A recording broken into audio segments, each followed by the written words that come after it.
Hello, my name is Michael Mueller. I'm a Texas licensed irrigator. I work in the area primarily to educate people about water conservation. I've been asked to talk a little bit about what things may have broken during this last storm that we have, some areas to look for things. First thing you want to do is come out in your yard, see if you can find a green lid that looks like this. This is traditionally where your backflow device is. This is the one area that potentially will give you the greatest leak and the greatest challenges in trying to fix some things for yourself. First thing you want to look at is around the area, see if you see a significant wet spot, and or if you open this lid and see the actual bin that's filled with water. This is coming straight from the main line, and this is where you have the greatest opportunity for something to have broken.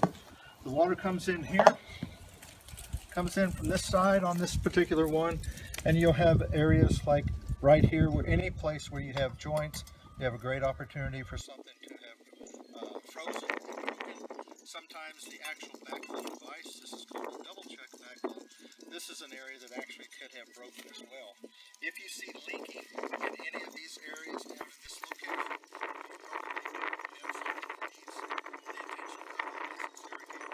if it's broken from this area back and the water supply is coming from back here, you can shut this valve off and potentially shut off the leak that could be happening in this area. This is called your double check backflow device, and it's a great opportunity to have broken during this storm we had.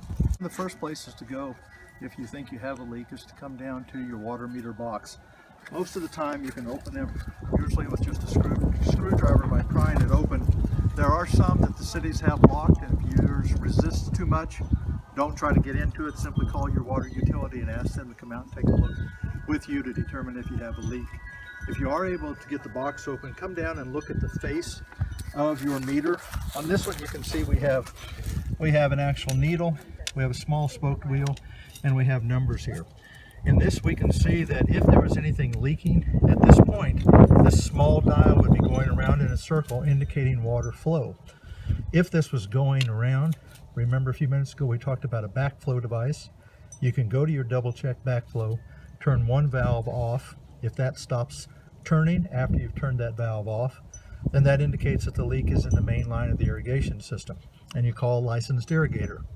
If this dial continues to turn after you have turned off the dial or the valve to the backflow device, and this dial continues to turn, you then call a plumber because you have a leak in your plumbing somewhere in your house or on the way to the house from the water meter itself. Now some meters will be electronic, and you won't see a dial like this, and you won't see a needle or a small dial like this. What you'll see is digital numbers. What you do is you look to the far right side, you'll find a decimal point there, and usually 2 to 3 numbers to the right of the decimal point. That's capturing tenths and hundredths of a gallon of water. If those numbers are getting larger and you have all water shut off, that's what indicates a leak. And then you would go to your backflow device and do the same type of activity I just described. In your yard, you'll also find small green circular lids like this. These are the lids to the valves for your irrigation system. If you have 6 zones in your irrigation system, you'll have at least 6 of these, plus potentially one more for what's called a master valve. If you see water puddling in this area, and you see water leaking out going towards the sidewalks or some other direction, that's usually an indication that you have a break in the line, the main line of the water coming into the valve. It won't be leaking on the outgoing side unless the valve has been turned on. But if it has gotten broken on the side coming into the valve, you'll see water puddling here at all times. Where you would check that is you'd go down to your water meter, look at the face to determine if you have water flowing all the time. But this is another area that maybe could have been damaged during the storm. Now many times these will only show that they've been broken once the system is turned on and water is flowing to it. Your riser certainly will come up here. You have the opportunity for the nozzle in this area to have been broken. Sometimes this riser part gets broken, but many times if this piece happens to be up out of the ground, which many times it is, this whole side, if there was water sitting there during the freeze we had, this whole side will break out and this head will need to be replaced. If you don't see any breaks in this area, but you do see water coming up from out of the ground, the other thing that could have happened to you is underground, where this small other riser connects down to the supply pipe, down in this area right here, you have the opportunity for this to have broken and is failing and is leaking as well. Normally, under normal circumstances, this will not show any type of leak or being broken unless the particular zone that this is associated with is turned on.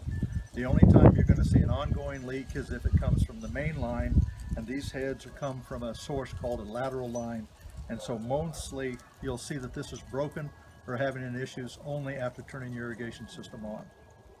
Is the backflow device for this irrigation system. This is called a Pbb Backflow Device. It's installed above the ground. This is one of the most important pieces to look at to see if there's a leak after a storm like we just had. You want to see if there's any leaks in the pipes coming up out of the ground. You want to see if there's any leaks around the connection points for the valves, and you want to see if the actual backflow device has any leaking coming out from the bell on the top, or worst case scenario, if there's actually any leaking coming from the center of the housing. Sometimes there's also a leak that may come around from the back side. So leak here, opportunity, leak here, small leaks here. If it had a major, if it was frozen completely, this entire pipe could be broken out completely, or when you turn this on, it could come out with a very large spray.